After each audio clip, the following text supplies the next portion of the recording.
కృపయే నేనేమైయున్నాను నీ కృపయే కృపయే కృపయే నే బతికి ఉన్నానంటే కృపయే. శ్రమలు, శోధనలు, అనారోగ్య పరిస్థితులు, ఆర్థికపరమైన ఇబ్బందులు, అప్పుల సమస్యలు, అవమానాలు, కుటుంబ సమస్యలు, నిందలు, ఇవన్నీ నిన్ను బలహీనపరిచేశాయి. నీ పెంపకమని బలహీనపరిచింది. నీవు నమ్ముకున్నవాడు నిన్ను మోసం చేశాడు.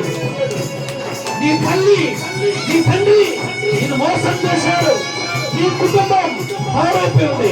నీ కుటుంబం చెదిరిపోయి ఉండవచ్చు.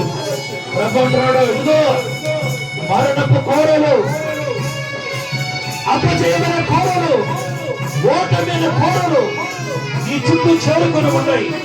ప్రభుత్వాడు నా కృపతో నేను బలపరుస్తాను. నా కుమారుడా, నా కుమార్తె నేను బలపరిచే హోమం నేనే.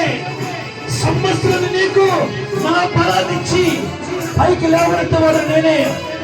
ఆదరణ లేకున్నప్పుడు నా శాంతినిచ్చి నా శాంతిని బలపరిచే హోమను నేనే.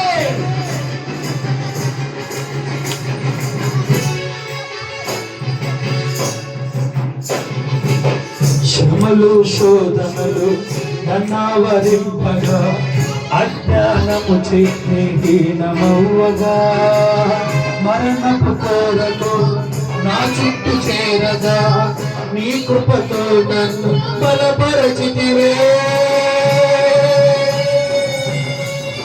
భయపడవద్దు, నీ ఓడిపోవు. మరణమైన దగ్గరికి రాదు.